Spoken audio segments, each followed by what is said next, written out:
और पूरे देश के सभी विधानसभाओं में अटल स्मृति सम्मेलन करके उनकी स्मृति को याद करके हम उनके जीवन से प्रेरणा लेने के लिए यहाँ बैठे हुए मंच पर। अभी जब कार्यक्रम का शुरुआत हुआ तो हम सबों ने पुष्पांजलि अर्पित करके महानुभाव महापुरुषों के चित्र पर पुष्पांजलि अर्पित किए। चित्र दिख रहा है, आप सब कार्यकर्ता यहाँ जब जानते नहीं है, कोई नई बात नहीं है। ये जो चित्र देख रहे हैं, श्यामा प्रसाद मुखर्जी, दीनदयाल उपाध्याय, अटल बिहारी वाजपेयी जी, आज ये जो भारतीय जनता पार्टी का जो विशाल वृक्ष खड़ा है, इस वृक्ष को नींव डालने वाले, वृक्ष को लगाने वाले व्यक्तित्व का आज चित्र पर माल्यार्पण किए हैं। जब आजादी के बाद 1947 के बाद जब देश आजाद हुआ और आजादी के बाद जब जवाहरलाल नेहरू जी प्रधानमंत्री बने और उनके प्रधानमंत्री बनने के बाद जो देश में पाकिस्तान और हिंदुस्तान के बंटवारे के बाद जिस तरह से जवाहरलाल जी के नीतियों के कारण मुस्लिम तुष्टीकरण और देश को गर्त में ढकेलने का, देश के बहुसंख्यकों के साथ अन्याय होने का काम शुरू हुआ, चाहे कश्मीर के मुद्दे हो या कई इशू है जिस तरह से जय जी हम लोग को बताएंगे। और उसके बाद उसी जवाहरलाल नेहरू जी के सरकार में उद्योग मंत्री के रूप में आपका ये सिंदरी का कारखाना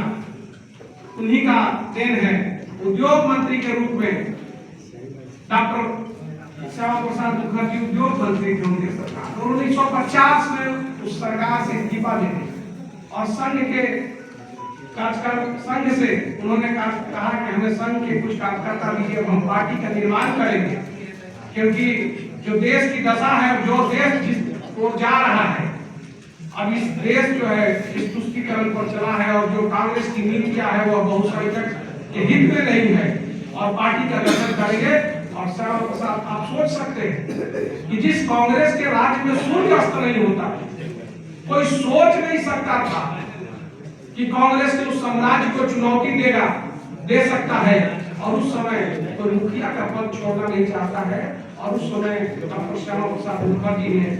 जनसंघ का स्थापना किया। 1951 में 21 अक्टूबर को जनसंघ की स्थापना की और उस समय दीनदयाल जी और बलराम बंधोक जी थे और उस समय संघ का स्थापना हुआ। वाल्मीकि भी उस समय स्वयं सेवक थे